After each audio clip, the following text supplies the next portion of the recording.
نحو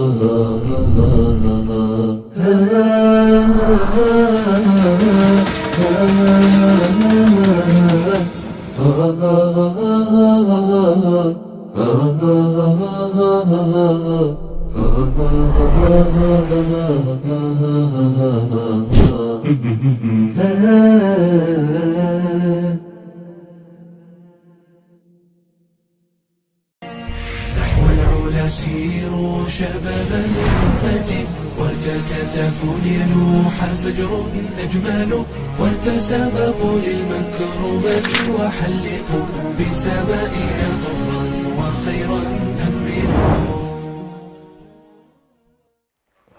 بسم الله الرحمن الرحيم، وأصلي وأسلم على المبعوث رحمة للعالمين نبينا محمد وعلى آله وصحبه أجمعين. مشاهدينا الكرام، متابعين الأفاضل في كل مكان، السلام عليكم ورحمة الله وبركاته، وحلقة جديدة من برنامجكم ساعة شباب.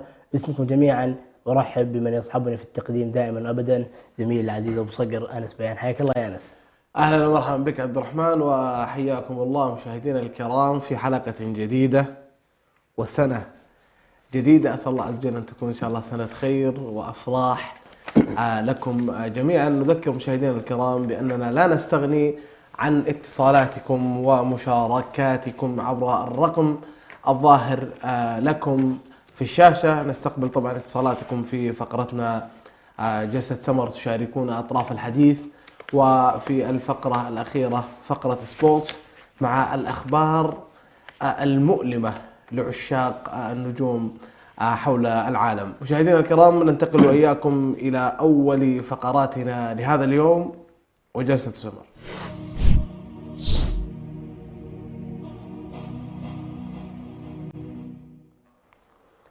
حياكم الله من جديد في جلستنا الأولى، جلسة سمر. أبو صقر، في بداية كل سنة يستحضر معظم الناس وأغلبهم هم من الشباب ما قد حققه من إنجازات في حياته خلال العام المنصرم، وذلك مما لا شك فيه أنه يعينه مستقبلا على تحقيق أهداف أكبر. نعم. وهذا الأمر دائما ما يتكرر في نهاية كل عام وبداية كل عام، في هذه الفترة تحديدا. نعم. نهاية كل سنة يذكر ما قد حققه في خلال هذا العام من إنجازات كان هو قد خطط لها من بداية السنة. طبعا هذا الشخص، احنا نتكلم عن الشخص المثالي، الشخص الذي له أهداف ويحققها. نعم. بعض الشباب لا يوجد له أهداف، ولكنه بشكل عام يقول يا أخي والله كيف مرت علي سنة 2022، والله أنا حققت، يعني بشكل عشوائي يقول أنا حققت الشيء الفلاني، الشيء الفلاني، فزت بالشيء الفلاني، خسرت الشيء الفلاني، تعرفت على ناس جدد، خسرت ناس معينين، تطورت في المجال الفلاني والى اخره. يراجع مراجعه سريعه، وبدايه السنه يبدا يخطط للمرحله القادمه. يكون تخطيط مكتوب، هذا الشخص المنظم يرتب اهداف طويله المدى وقصيره المدى والى اخره، واما ان يعني يضع في ذهنه ان والله هذه السنه عندي هدف الفلاني والفلاني والفلاني لازم احققه. ويعني الناس يختلفون في طريقه تفكيرهم، ولكن هذا هو الدارج. فنحن هنا باذن الله في جلسة سمر نتحدث عن هذا الموضوع، عن الموضوع بشكل يعني مفصل اكثر. طيب، يعني انا صراحه الموضوع هذا مهم جدا، ان الانسان لازم يعني خلينا نبص عباره يفلتر السنه الماضيه، يجلس مع نفسه، راجع السنه الماضيه من انجازات حققها، من عقبات واجهها، من ظروف سيطرت عليه. يعني مثلا كان يبغى يصل الى حلم، صار في طريقه عقبه، يبدأ يراجع أموره، يفلتر الأمور، يعيد حياته من جديد أو يعيد أولوياته من جديد، بحيث أنه الهدف اللي كان يبغى يوصل له من أول خلاص أنت ماشي على نفس الخطة. اللي طبعا هذا احنا قاعد نتكلم عن الشخص المثالي، أنك أنت واضع خطة أصلا لمستقبل طويل. فأنت ترجع تشوف إيش العقبات، إيش النجاحات اللي توصلت لها، إيش في نجاح ما وصلت له، كان في عقبة في النص، إيش سببها، كيف أعالجها. فالفلترة هذه موجودة ومهمة، خلينا نصحح العبارة. وطبعا مما لا شك فيه عبد الرحمن أن رضا الله عز وجل هو الغاية الأسمى والأهم في تحقيق إنجازاتك. طبعا أنت إذا تصنف الإنجازات على صعيد الشاب المسلم، لابد يكون أول إنجاز أن تطمح له هو يعني تطور مستواك في الأمور الشرعية الدينية، المحافظة على الصلاة من تقصير ومن إلى ذلك.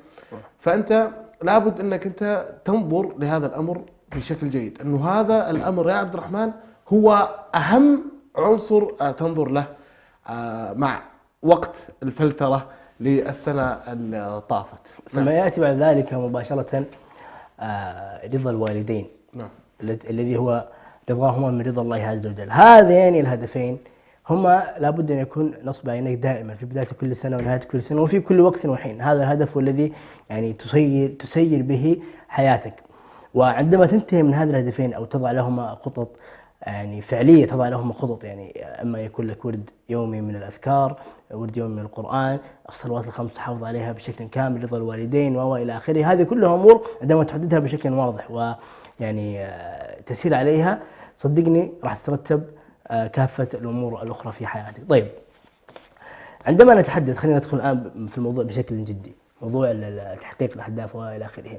عندما نتحدث عن الأهداف، تحقيق الأهداف، مباشرة يتبادر إلى ذهن بعض الشباب زيادة الدخل المادي. يقول يا أخي والله أنا في عام 2021 كنت أدخل مثلا في الشهر المبلغ الفلاني، لا 2022 زاد معي هذا الدخل.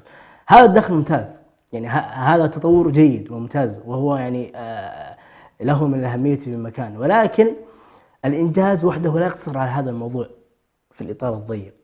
أنا أذكر يعني أحد المشايخ الكرام ذكر لي مقولة يقول أنه أقل أنواع الرزق هو الرزق في المال.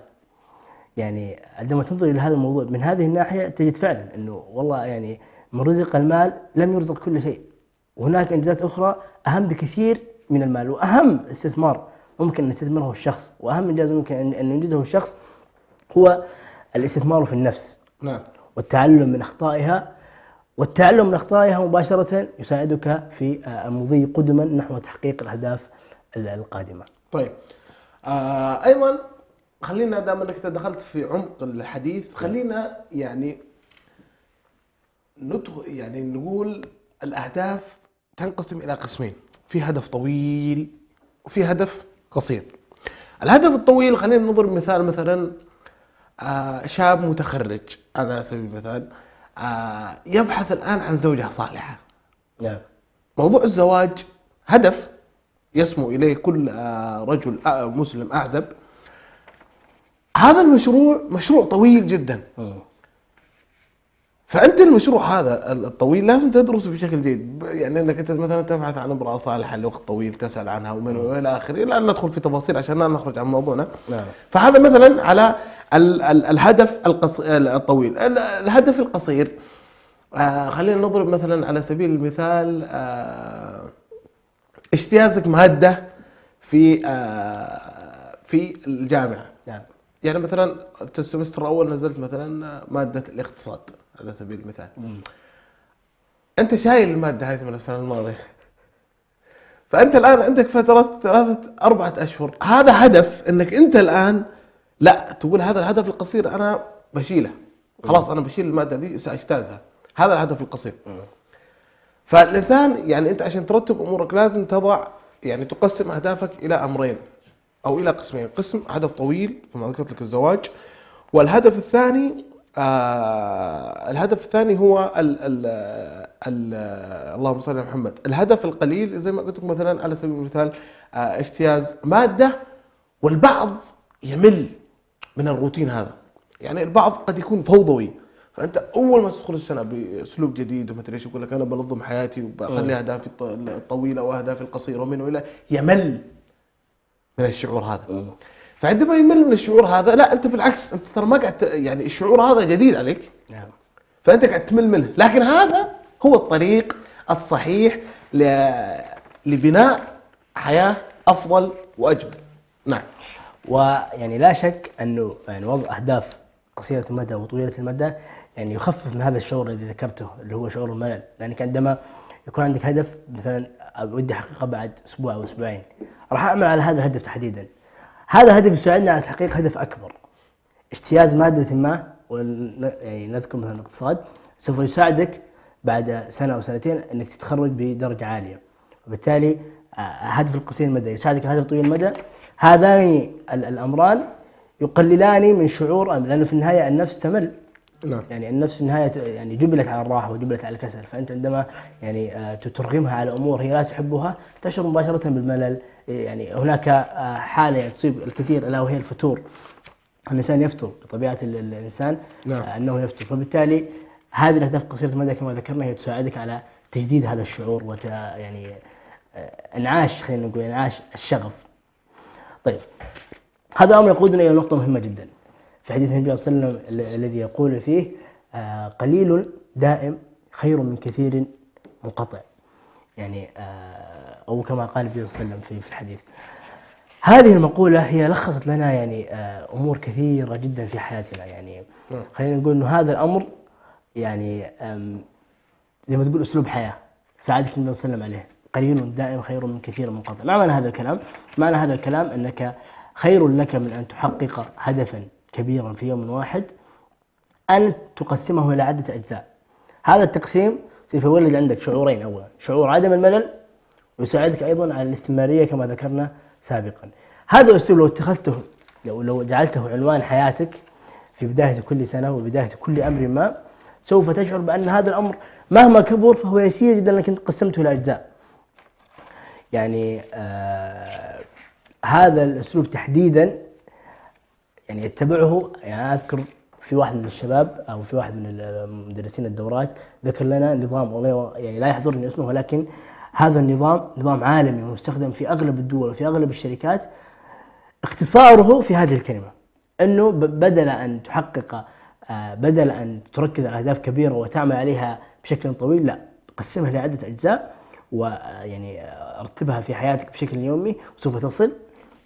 وهو اختصار لهذه الكلمة: قليل دائم خير من كثير منقطع. طيب عبد الرحمن، أنا لو جيت أسألك مثلا، خلينا ناخذ مثلا نركز على عادات، يعني خلينا نطرح عدة عادات كذا بسيطة ممكن الواحد أو الشاب أنه يفكر فيها ويطبقها. يعني خلينا نسأل مثلا على الصعيد الرياضي. مثلا إنسان قاعد يقول لك والله يا أبو تركي أنا أبغى أنحف 20 كيلو مثلا في فترة معينة. ايش تقول له مثلا؟ هل ممكن انه يدخل في عاده اخرى تخفف له الامور بدل ما يدخل بقوه؟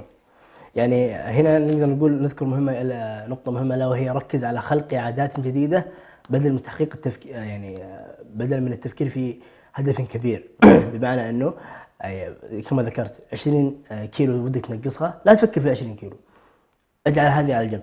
فكر في خلق عادات جديده تساعدك على تحقيق هذا الهدف. مشي يوميا لمدة ربع ساعة فقط.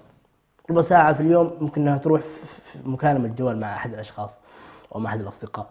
هذه المكالمة خليها وأنت ماشي، بعد فترة خليها 20 دقيقة، بعد فترة 25 دقيقة، بعد 5 6 7 شهور راح تجد أنك أنت بدون أن تشعر، يعني بلا أن تتعب نفسك وترهق نفسك في التفكير ودايت وأنا أبغى أنحف في خلال 30 يوم 10 كيلو 20 كيلو، لا، في خلال 6 شهور حققت هذا الهدف. وانا اصلا ما كنت حاط بالي اني راح احقق هذا الهدف، ولكني انا غيرت تفكيري من كوني افكر في الهدف الكبير الى خلق عادات صغيره تساعدني على تحقيق الاهداف الكبرى. طيب نختم هذه الفقره بامر مهم جدا، ان سلاحك الاهم يا عبد الرحمن بعد توفيق الله عز وجل هو الوقت. فالواحد يستثمر في وقته وكيفيه استغلال هذا الوقت بالشيء الذي يعود عليه بالمنفعة. الكلام في هذا يطول جدا وعندنا والله عناوين كثيرة، لكن الوقت يحكمنا. ننتقل وإياكم مشاهدينا الكرام إلى الفقرة التي بعدها وترند.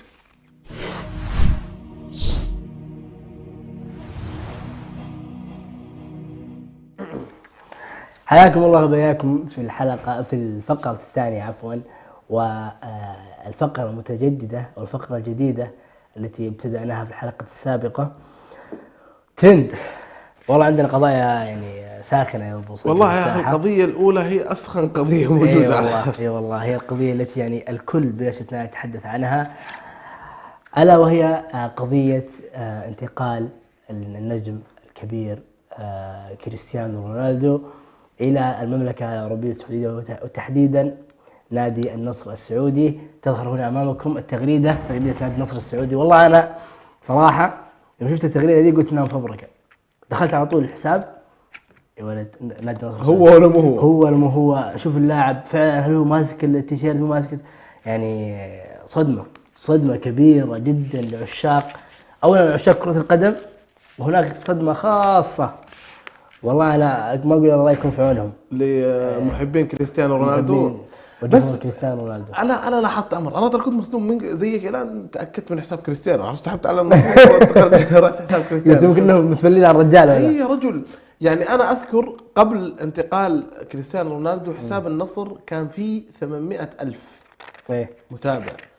وقع كريستيانو رونالدو من 800,000 يا اخوان الى 7,500,000. شوف الان وصل، انا والله قبل ساعه شفتها 7,500,000، الان 7,600,000 ولسه.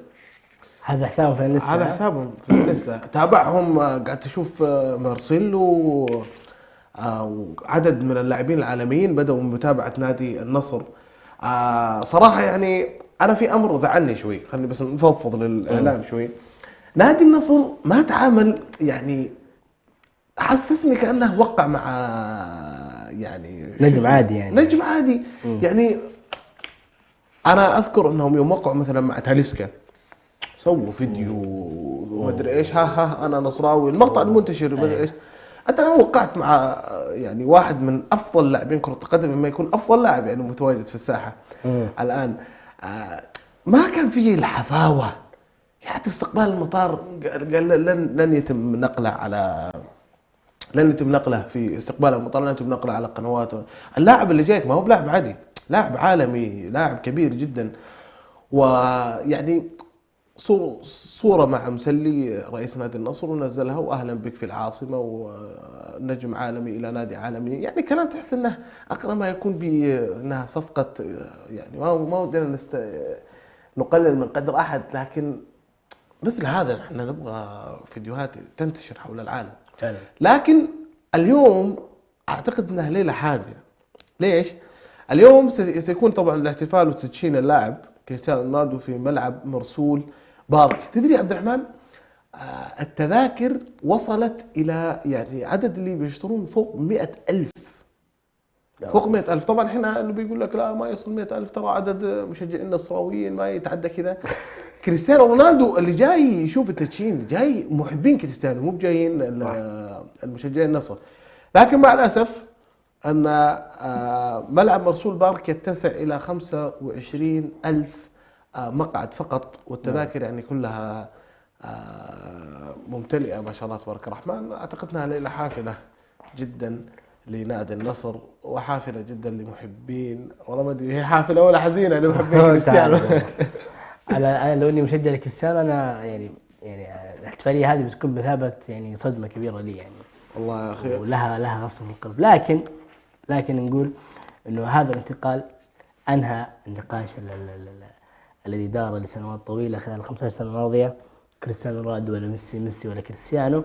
أعتقد الآن جمهور طرح الموضوع، جمهور اللاعب ليونيل ميسي سوف يشعرون بالملل، كون المقارنة هذه رسميا انتهت مع انتقال كريستيانو رونالدو إلى نادي النصر السعودي. ننتقل يا أبو صقر إلى ترند. وش عندنا الترند الثاني يا أبو صقر؟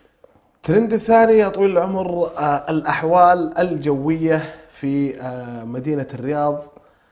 لو نلاحظ أمطار غزيرة جدا. أنا عشان يمكن من مواليد وسكان الرياض، أعتقد والله أعلم أن هذه من فترة طويلة لم نرى هذه الأمطار، مما أدت إلى تعليق الدراسة في المدارس والجامعات. شوف ما شاء الله تبارك الرحمن، هواء ومطر شديد جدا أدى إلى أنهم يعلقون الدراسة.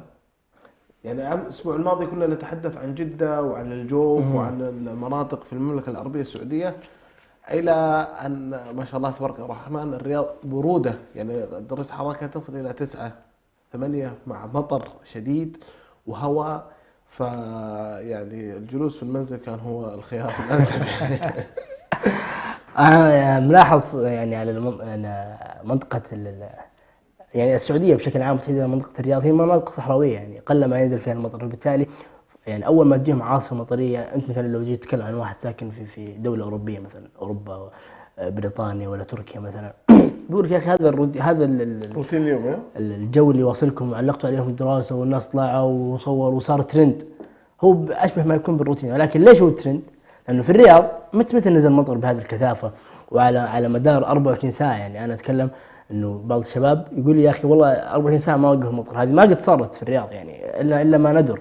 بالتالي هي فعلا حاله يعني مستغربه الاجواء في تلك المنطقه الصحراويه، مما ادى الى تعليق الدراسه في منطقه الرياض، كونها هذه المنطقه لا تحتمل هذا الكم الهائل من نزول المطر. وفي النهايه دائما نقول عندما ينزل المطر دعاء للمطر اللهم صيبا نافعا، ثم نقول دعاء الاستغاثه اللهم حوالينا ولا علينا، اللهم على اكام الضراب ومنابت الشجر. نسأل الله تعالى أن يحفظ جميع أحبابنا في مدينة الرياض، ويعني أن يجعل هذه الأمطار أمطار خير وبركة ولا يجعلها أمطار عذاب. طيب، عندنا هنا ترند غريب. خلينا ننتقل من الرياض إلى السودان. هناك شخص يا أبو صقر تخرج وقرر أن يحتفل بتخرجه بطريقة غريبة جدا. خلونا نشوف الفيديو. قرر هذا الشخص أن يقود سيارته في طريق بالخلف كما هو ظاهر أمامكم على الشاشة. شوفوا كيف قرر أنه يعني طبعا نشوة الفرحة والتخرج. ما ألومه صراحة. لا والله أنا صراحة ألومه جدا. يعني في النهاية هو واضح أنه يريد أن يلفت الأنظار، وفعلا لفت الأنظار، ولكن لفت أيضا أنظار الحكومة تم القبض عليها على طول. فيعني هذا طبعا التصرف يعني ابدا لا يمثل لا الشعب ولا ساكنين منطقه السودان. هذا تصرف فردي وفيه من التهور الشيء الكثير، وقد يعني انتشاره قد يعني لم يعني تكف الحكومه وتضرب بيد من حديد امام هذه التصرفات، مباشره سوف يقلده من يقلده. يعني كل ما واحد تخرج، عندنا ملايين المتخرجين، كل ما واحد تخرج بيسوي لنا شيء يخالف العرف ويخالف الأنظمة والقوانين، هذا أمر غير غير مسموح به أبدا، لا في السودان ولا في غير السودان. وبالتالي تم القبض على هذا الشخص واتخذ إجراءات اللازمة معه. ولكن يعني من الاحتمالات الغريبة يعني أو من الأمور الغريبة جدا. والحمد لله أنه ما كان يعني الحمد لله أن الطريق زحمة، ما أتيح لنا يسوق. بس إنه صراحة أنا باللي شفته يعني واضح إنه ما شاء الله يعني متمكن في القيادة. يعني ودك لو يستثمر هذه الموهبة في مكانها الصحيح، يشوف له تعليم القيادة مثلا، تعليم القيادة، ولا يشوف له أي مجال غير المنظر اللي شفناه. طيب، ترند آخر، الترند المشهور، لجنة أمير الشعراء. لاحظوا وياكم الفيديو. ويعجبني في الذكريات سخاؤها. لماذا سخاؤها؟ لأن الذكرى نحبها. يعني إعرابيا أقصد. يعجبني في الذكريات سخاءها. السخاء فاعل. السخاء هو الذي يعجب، أنا المفعول به، يا المتكلم هنا مفعول به.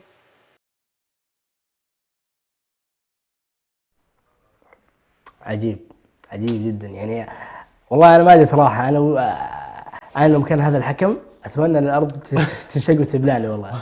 إنه يكون متسابق عندي وأنا الذي المفروض إني أنا أصحح له وأملي عليه البيانات، هو الذي أصبح من يصحح للجنة التحكيم. هذا أمر طبعا كل شيء خارج عن المألوف مباشرة يصعد إلى منصات الترند. فهذا الأمر صعد مباشرة وعاد ما شاء الله للشعب ما يقصر. ما يقصر طبعا. يشوف أي غلط مباشرة يبدأ ينتشر هذا المقطع. فبالتالي هذا المقطع يعني شبهه الناس أشبه ما يكون بالفضيحة، كونها يعني مسابقة اسمها لجنة أمير الشعراء، لجنة مسابقة أمير الشعراء.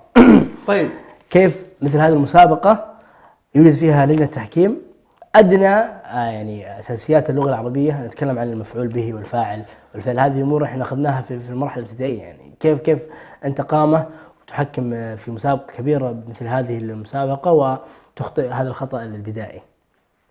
فايش رايك ابو صقر؟ والله يا اخي يعني انا صراحه مستغرب جدا من وضع مثل هذا، يعني مثل هؤلاء الحكام في مسابقه امير الشعراء، لدرجه انه يعني ما يعرف اشبه ما يكون بسفاسف الامور البسيطه جدا. اللي ما يعرفها. لكن زي ما قلت الإعلام ما يقصر مع أحد، أي غلطة في الإعلام محسوبة لك على طول، وبتشوف نفسك ترند في تويتر. الترند الأهم في هذه الفقرة هو ارتفاع الأسعار مع بداية سنة 2023 في بعض الدول. كان عبد الرحمن يتصل لي أحد الإخوة في أحد البلدان ويقول لي مجرد ما دخلت الساعة 12 بدأت البلدة أو البلدان برفع الأسعار من إيجارات، ومن اللهم صل على محمد، ومن معيشة، أكل وشرب ومطاعم، ومن مواصلات، ومن احتمال والله أعلم في القريب العاجل البنزين، البترول، ترتفع الأسعار بشكل مبالغ فيه جدا. طبعا هذا الكلام ما هو في كل الدول، لكن في بعض الدول الخارجية ارتفعت الأسعار بشكل مبالغ فيه. إيش وجهة نظرك عبد الرحمن؟ والله هي يعني كما يعني هو معلوم لدى الكثير من الناس أنه العالم الآن يمر بأزمة اقتصادية بعد الأزمة التي مرت بها، أزمة كورونا، التي الحمد لله خلص الله عز وجل البشرية منها، و الأمور الأخرى السياسية نحن ما ودنا نتطرق في الأسباب، ولكن لا شك أنه يعني العالم يمر الآن في فترة تضخم اقتصادي رهيب جدا. فهذا السبب الذي جعل الأسعار في معظم الدول ترتفع، خصوصا مع بداية السنة الجديدة. احنا دائما في بداية كل سنة يوجد هناك تعرفة جديدة للأسعار، الأشياء الكثيرة. والموضوع هذا يعني ما هو مرتبط ببداية سنة ونهاية سنة، إنما هو مرتبط بالاقتصاد في أغلب الدول، والزيادة يعني حاصلة يعني من فترة طويلة. احنا نسمع كل شهر نسمع زيادة جديدة في الأسعار، نتكلم عن البنزين، نتكلم عن كما ذكرت الأمور الأخرى، المواد الغذائية. ف يعني نسأل الله عز وجل أن يرفع هذا البلاء عن الأمة، وأن يعني يرزقنا الرزق الحلال الطيب. طيب أعتقد كذا احنا خلصنا يعني الترندات اللي عندنا هذه الفقرة يا أبو صقر. مشاهدينا الكرام، ننتقل وإياكم إلى فاصل قصير، ثم نعود إليكم مع آخر فقرتنا في هذه الحلقة، فابقوا معنا. وتسابقوا للمكرمة وحلقوا بسمائها ضرا وخيرا أمنوا.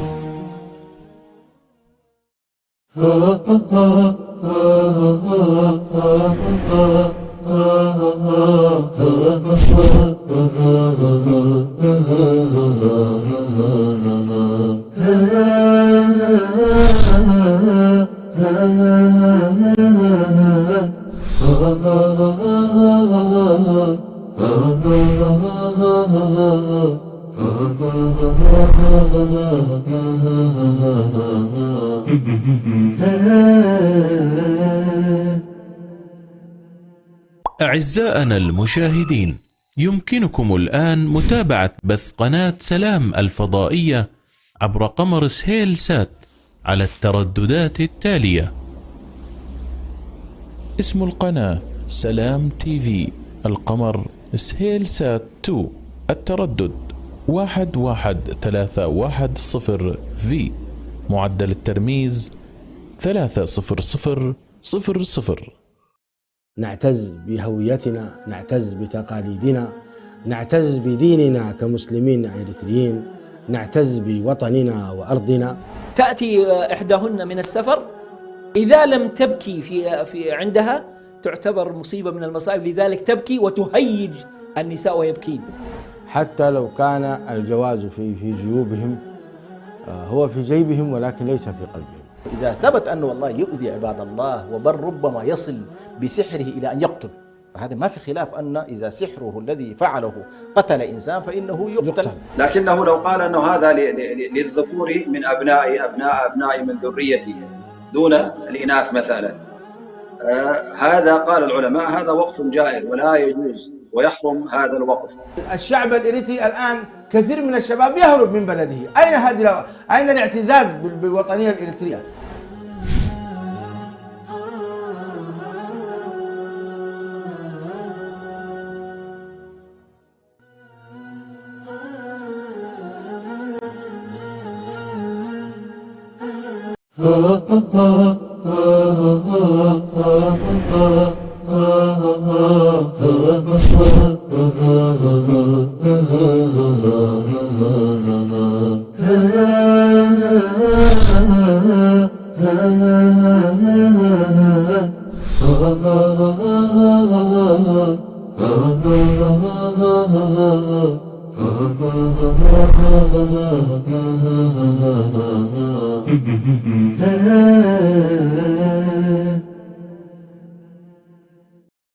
وتسابقوا للمكرمات وحلقوا بسمائها ضرا وخيرا أمنوا. مرحبا بكم مشاهدينا الكرام. بعد هذا الفاصل القصير ننتقل وإياكم إلى الفقرة المحببة إليكم وفقرتنا الأخيرة سبورت.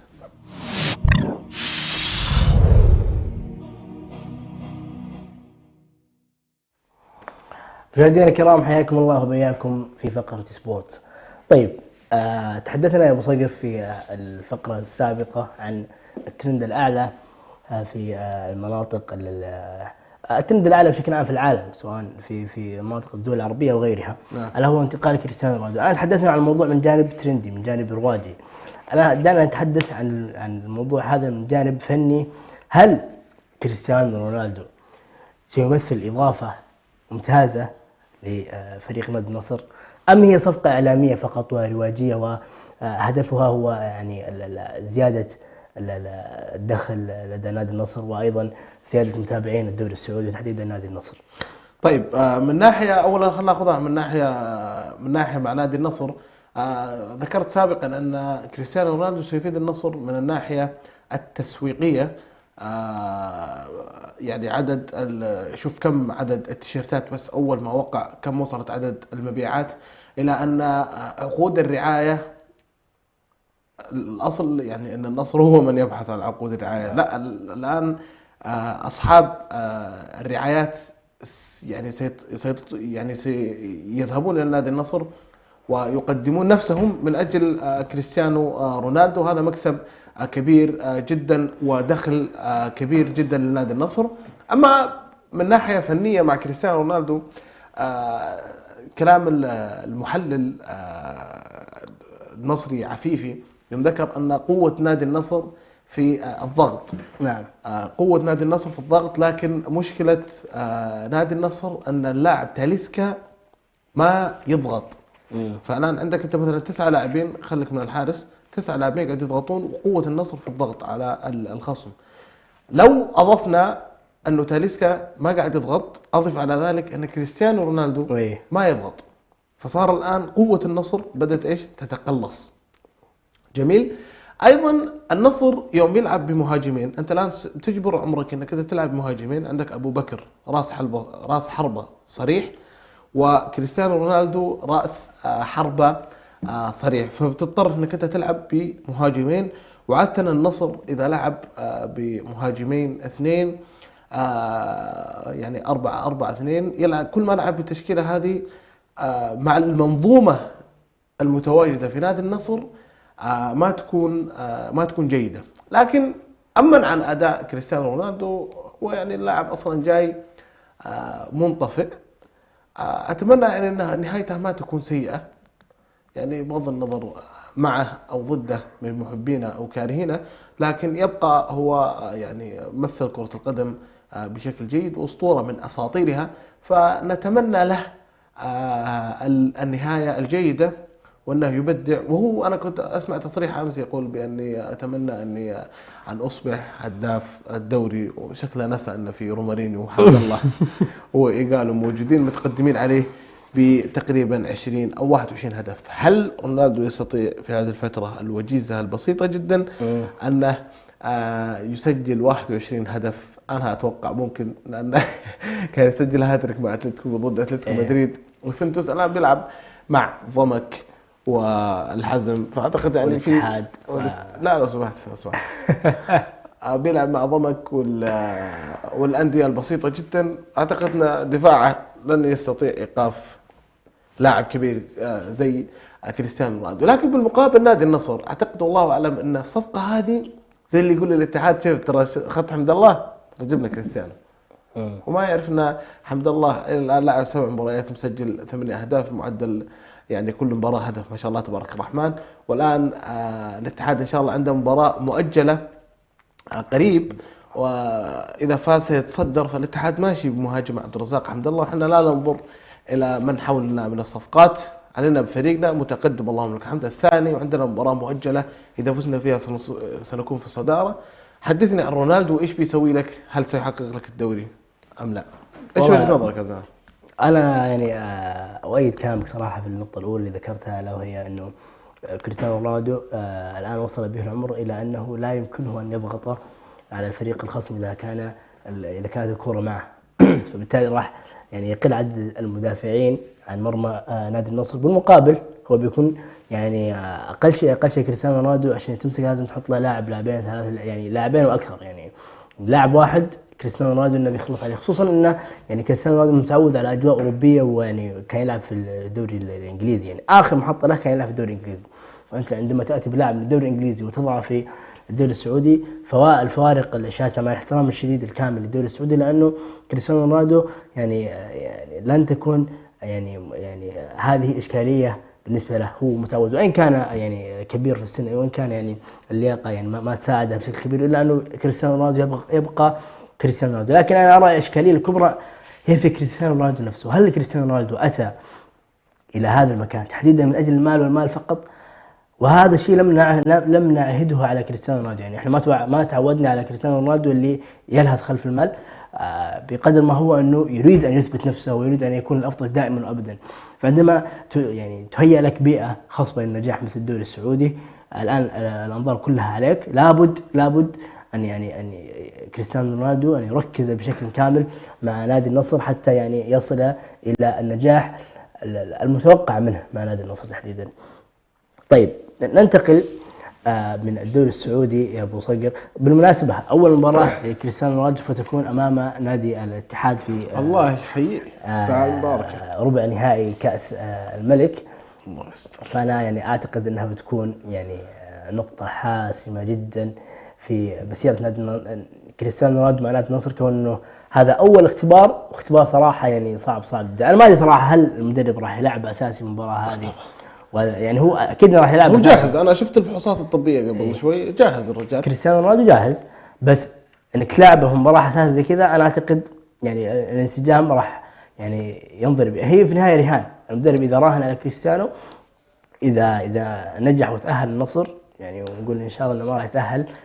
ايوه وذكره بس ان في قلب الاسد المصري في الخلف. احمد حجازي موجود، احمد حجازي موجود ومتعود عليه، اثنينهم كانوا يلعبون في الدوري الانجليزي. طيب خلينا ننتقل مباشرة من الدوري السعودي إلى إنجلترا، حيث الفريق الأرسنالي والمدفعجية قاعدين يعبثون بالدوري الإنجليزي. نتكلم هنا عن 14 مباراة فوز من أصل 16، مباراة واحدة تعادل، مباراة واحدة خسارة. ثم يليه بعد ذلك مانشستر سيتي الذي تعثر في المباراة السابقة أمام إيفرتون، إلى المنافس أو الذي كان منافسا وغاب، وأتمنى له أن يعود إلى صدارة الترتيب، ألا هو فريق ليفربول الذي تعثر أمام فريق برينتفورد ب3-1، نتيجة ثقيلة جدا. ليفربول لا يعيش أفضل أيامه بلا شك، المستوى في انحدار. أنباء يعني عن أنه الجماهير تطالب بإقالة مدرب الفريق كلوب. يعني أحداث الدوري الإنجليزي ساخنة، ما رأيك في هذه الأحداث يا أبو غير؟ والله أرسنال ما شاء الله تبارك الرحمن مكسر الدنيا على قولتهم، بدأ مع كامل الأسى والحزن على مباراة ليفربول أمس خسارتهم 3-1 كانت حزينة من الطراز الرفيع. لكن أنا ضد إقالة المدرب كلوب. لماذا؟ يعني أنت تعرف المدرب، ما في مدرب يعطيك يمر بمراحل، مرة تشوفه فوق مرة تشوفه تحت، لكن الأصل في كلوب أنه دائما يبحث عن القمة، وهو هناك ما يحتاج، يعني دائما في القمة كلوب. محمد صلاح يعني وكتيبة ليفربول أنا ما أدري إيش اللي صاير معاهم صراحة. يظهر لي إن فيه ماني فاهم إيش قاعد يصير. في دروب واضح. أي في دروب واضح جدا جدا. لكن يا عبد الرحمن الخميس، أنا اليوم ثلاثاء، ترى ما عرجت على أمر مهم. اليوم احنا الثلاثاء، الخميس يرتقبنا ملحمة كروية في ملعب الجوهرة بين الناديين العريقين، الأول في المملكة العربية السعودية الاتحاد، ثم يليه نادي الهلال. فتوقعاتك لهذه الملحمة الكروية؟ والله على عجال، لأن وصلنا إلى ختام هذه الحلقة. أعتقد أنه الفريقين يمران يعني فورمة كبيرة جدا. تحدثون عن فريق الاتحاد الذي لم يهزم حتى الآن ولا مباراة في الدوري السعودي، ونادي الهلال الذي ما يحتاج، هو حاضر دائما أبدا. وإن يعني نادي الهلال وإن كان في أسوأ أحواله، لأنه في أيام مخيف الكلاسيكو والمباريات الكبيرة يكون الهلال مختلف تماما، فما بالك أنه يعيش أفضل أيامه وأفضل سنواته خلال العشر سنوات الماضية. نادي الهلال نادي كبير جدا. أعتقد أنها راح تكون مباراة يعني يصعب توقع من الفائز منها، ولكن أعتقد أنها سوف تكون مباراة كبيرة جدا، يستحيل أن تنتهي بالتعادل. والله يا أخي الوقت يعني سرقنا، ووصلنا وإياكم مشاهدينا الكرام إلى ختام هذه الحلقة. شكرا لك عبد الرحمن على هذا الأداء المتألق كالعادة، يعني ما شاء الله. الله يسلمك يا أبو صقر، الشكر لك والشكر موصول إلى مشاهدينا الكرام على يعني حسن متابعتهم ويعني ملاحظاتهم الدائمة التي يعني ودنا صراحة نحن ما ننحرم منها أبدا، ومشاركاتهم الدائمة. أبو صقر شكر أيضا موصول لك. شكر لكم أنتم مشاهدينا الكرام على حسن المتابعة والمشاهدة. وصلنا وإياكم إلى نهاية هذه الحلقة. نلتقيكم بإذن الله عز وجل في مطلع الأسبوع القادم يوم الثلاثاء في تمام الساعة 4 بتوقيت أسمرة. هذا محدثكم أنس بن بيان يحييكم، والسلام عليكم ورحمة الله وبركاته. نحو العلا سيروا شباب الأمة، وتكاتفوا لينوح فجر أجمل، وتسابقوا للمكرمات وحلقوا بسمائنا طرا وخيرا أنبلوا.